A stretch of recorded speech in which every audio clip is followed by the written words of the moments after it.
Alrighty guys, so the goal of today's video is to provide a reference for those who are looking to make their first knife.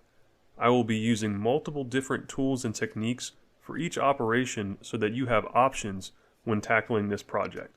Along with links to useful tools and supplies, I will be putting a link to the PDF plans for this knife in the description below.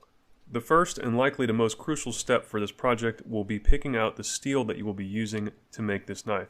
I highly recommend using 1084 to make your first knife since it is very forgiving in the home heat treat. I recommend ordering a piece of steel that is 1.5 inches wide by 1/8 of an inch thick. The first step is going to be to get your design traced out onto the piece of steel and then cut it out. You can use a hacksaw to do much of this cutting, or you can apply a couple different techniques. A technique that I used when I first started making knives was to drill holes around the profile of the knife and then cut in between those holes with either the hacksaw or a cutoff wheel on the Dremel tool. The ridges that are left behind can then be hand filed down so that they are flush with the profile of your design. While this method will work if all you have is a drill, a hacksaw, and the file, I would highly recommend getting your hands on a 4.5 inch angle grinder to speed up the process. Not only will you be able to cut out your blank faster, but you'll see later on in the video that this 4.5 inch angle grinder is extremely versatile.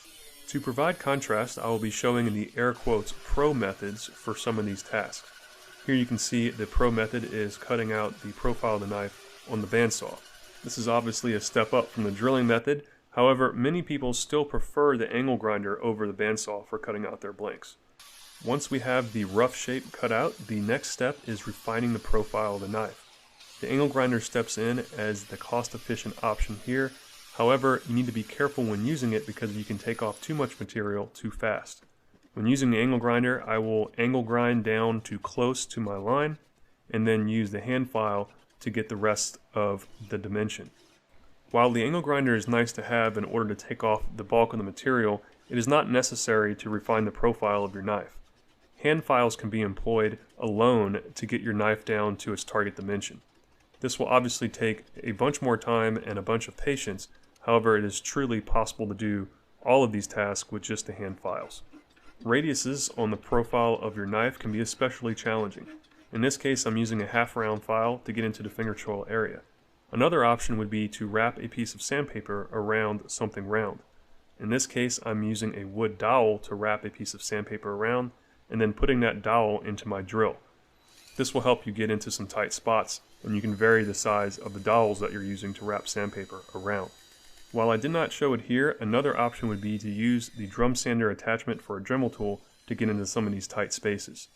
The pro option, of course, is to use a belt sander and a table so that you can grind the profile down to your target dimensions. If you're looking to get into the game, even a 1x30 belt sander can speed up your process significantly. Using a Sharpie as marking fluid and some cheap dial indicators, I scribe some lines along the center of my knife handle. This will be where I will be drilling my holes. I'm going to eyeball the front and rear holes. These are going to be the holes that I'll actually put pins through, and I will drill those holes with 1/8 of an inch drill bit. If you happen to have access to numbered bits, I would advise drilling a number 30 hole instead of 1/8 of an inch hole so that you have a little more clearance for putting the pins in. These holes can easily be drilled with a steady hand and a hand drill. However, if you have access to a cheap drill press, that is a superior option. Once we have these holes drilled, we'll be drilling some additional holes that are larger so that our epoxy has some space to move in between the handle scales and to provide a little bit of weight reduction. This is a checkering file that I'll be using to apply the jimping on the spine of the knife. While this is not necessary, I do like the way that it looks aesthetically, and it has a nice tactile feel on the thumb when using the knife. If you're interested in picking up one of these checkering files, I'll make sure to put a product link down below. The next step will be filing in our bevels. To do this, I mark where I want the bevels to line up on both sides of the knife with a triangular file, and then I get started on one side. I start off by using that triangular file and then move on to a very small needle file to get my groove started. Then I realize that before I get started, I need to mark my center line. There are 3 options I'll give you here to marking your center line. You can make a nice sweet jig like this that uses the sides of the knife as a guide. You can use a drill bit of the same diameter of the thickness of stock that you're using. Or you can use a height scribe like this one to mark your center lines. All three of these methods will provide you with a center line in your stock. Having this center line marked during the filing process will be crucial because you want the edge of your knife to end up in the center of the blade. Now, I think the first time I ever saw anyone do this was on a Walter Sorose video on making a knife with hand files. And this method is very effective in getting your plunge lines symmetrical when hand filing in your bevels. We're using a 3/16 of an inch chainsaw file to file in the plunge lines on both sides of the knife, and then we will not touch these plunge lines with the straight files once we start filing the rest of the bevels.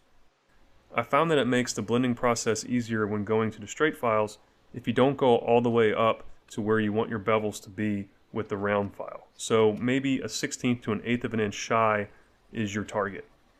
Even if you do have a cheap belt grinder, this filing technique is a good option to get your plunge lines lined up, and then you can use the belt sander along the flats to remove the bulk of the material. I found that when I was just starting out, I was not good enough to have symmetrical grinds off of my grinder, so I would file in my plunge lines and then remove the bulk of the material with the grinder. After that, I would sure it up with the set of files. If hand files are your only option, this process will probably take you around 3 to 4 hours to file in your bevels on a reasonably sized knife. Your first method of attack should be to file in an aggressive angle down to your center line. This angle should be around a 45-degree angle. After you have both sides filed down to the center line and your edge is in the center of the knife, then you can start working that bevel back towards the spine. You will do this by gradually lessening your angle and then filing a new facet onto your bevel. Once this facet meets up with your edge, you can lessen your angle again until you hit the target height of your bevels. You can see here that I am halfway through this facet and I still have a ways to go before that facet meets up with the edge of the knife. So like I said, this is a very time-consuming process. If you have an angle grinder, you can use it here to very carefully remove some material and then sure it up with the files. You can also use a contraption called a file guide, which I used in one of my previous videos, which will not only speed up the process but also increase your level of precision with your files. When you're getting close to your final height, I like putting a piece of 120 grit sandpaper around my file to start blending in the plunge line area with the flats of the bevel. The pro option when beveling is to use a grinder with a flat platen or a wheel.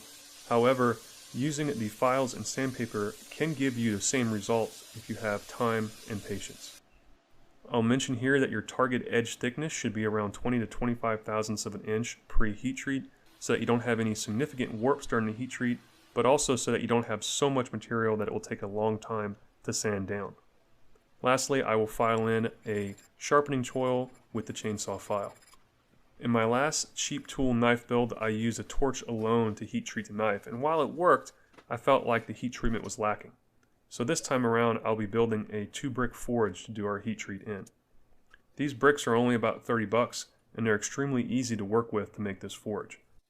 The general design for this forge came from Outdoors 55, so if you're going to be building one of these, I highly recommend you checking out his channel. On our little forge here, we're going to be having a chamber that measures around 2 1/4 inch in diameter. Like I mentioned, this material is extremely easy to work with, and in reality you can do all this work with a rasp or a file. I found that using the saws sped up the process greatly. My process on this chamber was to use the long saw to cut out the bulk of the material. Then I had this little, I think this is a drywall saw, that I used for some of the fine work in between the big gashes. And finally, I would use just a normal file to smooth out the chamber so that it has a nice smooth surface. The whole process of making this little forge took me around 45 minutes to an hour to complete. So there's not really a big time commitment, and a little bit of a spoiler alert, it makes the heat treat way better. Once we have our two halves created, we will then be marking out our burner hole location. I want the burner to be a little bit towards the front of the forge and pointed slightly backwards into the forge body. I'm going to be pointing it backwards around 20 degrees. I also want the burner to be pointed slightly up so that it can hit the wall at a tangent and create a nice swirl inside of the forge chamber. I once again use the saws to knock out the bulk of the material, and then a file to clean up my hole until the burner nozzle fits. In order for the top piece and the bottom piece to line up, I will take the top piece and put it on the bottom piece and use an X-Acto knife to scribe the lines that I'll use as targets for my burner tube hole on the top piece. I'll then use my small saw to take out the bulk of the material and the files to get it to the final dimension. Once we're there, I'll do a brief test fit and then we'll get ready for the heat treating process. I took the forge and put it up on 2 blocks. I put a weight on top to make sure the 2 pieces stay together, and I took some old fire brick I had to block off the back of the forge. You can see that the Benzomatic MAPP gas burner is pointed into the forge at a very slight angle. So this is the initial startup. I was actually quite impressed on how little time it took for this little forge to heat up. I used another fire brick, a hard fire brick on the front, just to allow it to heat up a little faster, and then I removed it so I can fit the knife into the chamber. To stick with the cheap nature of this knife build, I just used a pair of pliers to hold on to the tang of the knife. I'll get the knife up to a non-magnetic heat and then target around 100 to 200 degrees higher than that non-magnetic temperature before quenching it in oil. You can use canola oil, but in this case I use Parks 50. I then took 2 pieces of angle iron and my vise and clamped the knife down after a 4 to 5 second quench. This ensures that the knife cools in a straight orientation. To verify that I have a hard blade, I will file test it to see if the file skates across the blade or digs into it. If the file digs into the steel, that means that the steel is softer than the file and something went wrong during your heat treatment. This blade skated the file easily, so we will be clamping it between 2 pieces of angle iron to hold it straight and putting it into an oven for tempering. I will be tempering at 410 degrees Fahrenheit, which is 210 degrees Celsius, for 2 2-hour cycles. This can be done inside of a home range oven. However, if you're going to be doing this in your home oven, make sure that your preheat cycle does not have the knife in the oven, because home appliances generally overshoot the temperature that you set them at on their first cycle. Once we're done tempering, the next step will be to make sure that the handle section of our knife is nice and flat. This will ensure that we have a very good epoxy bond when we put our handle scales onto the knife. The best way to do this without a fancy grinder or surface grinder is to find something flat and put a piece of sandpaper on top of it.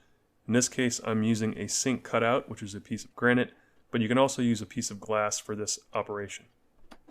After we finish the flats on the handle portion of our blank, we will then finish sanding the rest of the blade. If you want a nice, straight, crisp line, use a hard file behind your sandpaper, and if you want to wash out your lines and smooth everything over, you can use a rubber backing on your sandpaper. I've found that the smoother, softer backing is good once you get into the higher grits, and when you're in the lower grits, to use the hard backing to keep everything nice and crisp.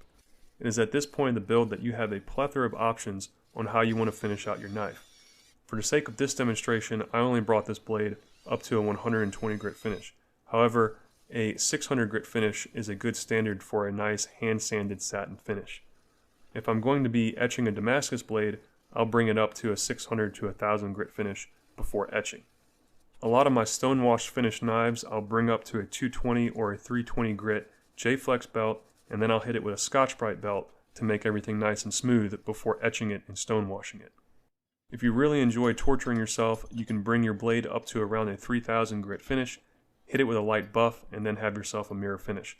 My point here is that you have a lot of options, and you should play around with the different finishes that you like on your knives. I mentioned it before, but I did not show it, so I'll be showing it here. This is my soft backing sanding block. It is basically just a piece of wood with a very thin piece of rubber glued onto it. This will soften out your grind lines if that is the desired finish that you're shooting for. Once we have the blade up to our desired finish, we will pick out our handle scales. To make the amount of material that we have to remove as minimum as possible, we will be using 1/4 inch thick handle scales for this build. I had 3 materials here, and since this video was being filmed in October, I feel like the green material was appropriate for the Halloween season.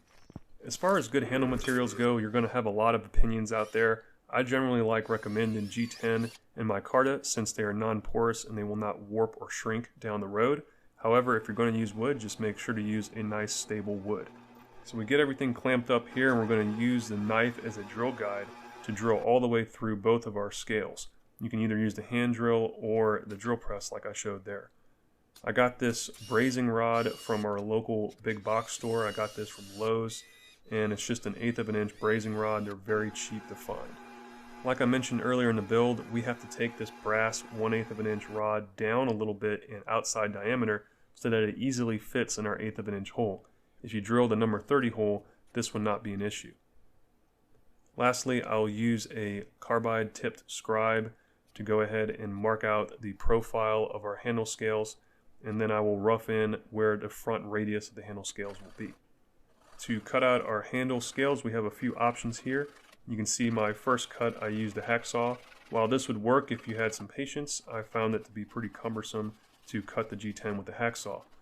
If you have a lot of time, you can use a file or maybe a rasp to file down to your final dimension. The best low-cost option I found was using an angle grinder with a flap disc on it to take down the bulk of the material. If you're using micarta, be extremely careful because micarta will burn easily. I did not find the G10 had any issues with burning. Once you get the bulk of the material down, you can use a file to true up your lines. You can also try to use the drill and cut method. While this works, I found it more cumbersome than it was worth, and the angle grinder, once again, was a much better solution. But just for demonstration purposes, I will drill some holes and cut in between them here to show how it would work. Many of y'all probably already know this, but the 4.5 inch angle grinder is an extremely versatile piece of equipment that every home shop should have anyway. So go over to Amazon or Harbor Freight and get one for 30 bucks and be happy that you did. And as y'all guessed it, the quote-unquote pro method for doing this operation would be to use the belt sander with the work rest to grind down to your target lines. Once you have achieved your target dimension, we will be addressing the front of the handle scales. Generally, I will grind these on my belt grinder with a 45-degree angle jig. However, in this case, I'm going to freehand it with the angle grinder. I take off the bulk of the material with the angle grinder up to my penciled in line, and then I use files and sandpaper to clean up these bevels on the front of my handles. You want to take the finish on the front of these handle scales up to whatever finish you plan on putting on the rest of the handle. In this case, I brought them up to a 600 grit finish, but I ended up stopping at a 320 grit finish on the rest of the handle. This is not a big deal. It's always better to aim high than aim low on the front of these scales because it will give you some leeway in the future. Lastly, before the glue up process, I make sure that the insides of the scales are nice and flat. We will be using G-Flex epoxy for our handle, and it is known as the gold standard for knife handle epoxies. I have tested it in 2 separate videos against 2 different manufacturers, and I feel like this epoxy is one of the best out there for putting together a knife. You'll basically coat both scales in the knife itself and push your 1/8 of an inch pins through, then clamp the entire assembly. Be very careful during this step of the process, especially if using twist clamps, not to over clamp your knife handles. If you over clamp the handle, you will push the epoxy out of the joint and have a bad joint. So very softly clamp the handles. Spring clamps are a good option here since they will not over clamp your knife handle. Once you have given the epoxy 24 hours to cure, it is time to finish out your handle. I like to wrap the blade with some paper towels and tape so that I do not scratch the finish that we were just working on. The next step is to cut off the pins, or clip off the pins in my case, and grind them down so that they are flush with the handle scales on both sides.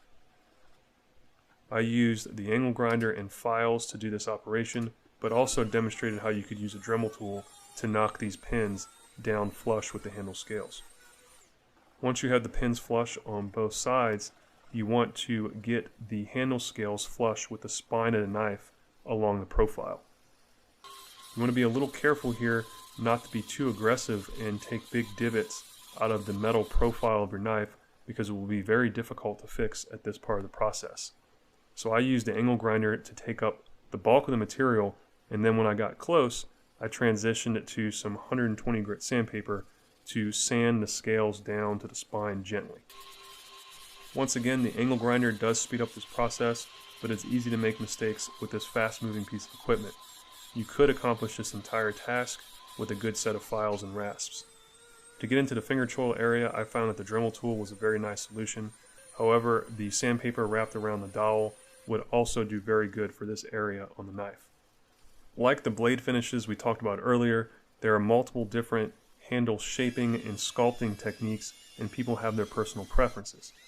I wanted to provide a guide here on a fairly simple method for making a comfortable handle.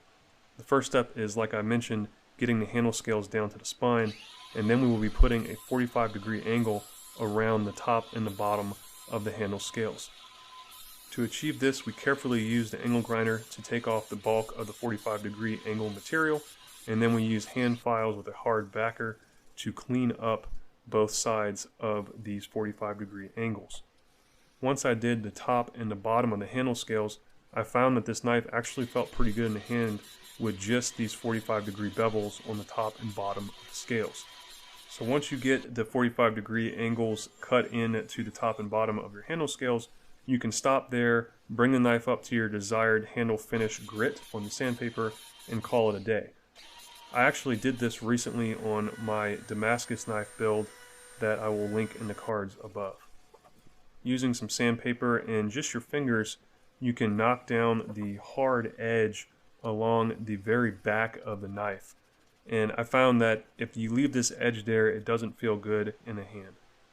So like I said before, this actually feels pretty good in the hand, and you could quit here, but we are going to use the drum sander attachment on our Dremel tool and add some creative scalloping into our handle scales. I've never used this method before, so I figured this demonstration knife would be a good opportunity for me to play with it. Using the drum sander attachment, I put around a 45-degree scallop across the entire top of the handle scales, and then on the bottom set I would offset them so that the peak of the scallop on the bottom will match up with the middle of the scallop on the top. So that's a little hard to explain, but you can see from the video here what I'm talking about. So I'll mention it here. If I was doing this method again, I would use a ruler and a pencil to mark out the location of each one of these scallops. I found that not only were they not evenly spaced on the same side of the knife, but when I went and did the other handle scale, I did not get the scallops lined up across the top of the knife. So if you look hard enough, you can see that they're slightly offset from each other, and I did not like that result. However, I really did like the way the handle feels in the hand after it has been scalloped, so I probably will be doing this method again in the future.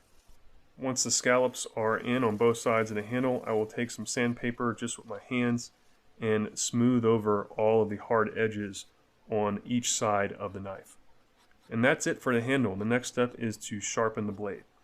Everyone has their own way they like to sharpen their knives. I generally use a whetstone sharpening system. Some people like sharpening on their belt sander, others use an Edge Pro or a Wicked Edge. In this case, I'm just using a normal diamond stone and then stropping it with a piece of leather. So that pretty much concludes this guide. I hope this video gave you all some inspiration in making your first knife, and also provided you with some different techniques that you can use to employ on your first knife build. If you enjoyed this video, please hit that like button down below and consider subscribing to the channel. If you have any questions during your first knife build, put them down below and I'll do my best to answer them. Until the next time, I'll catch y'all on the flip side.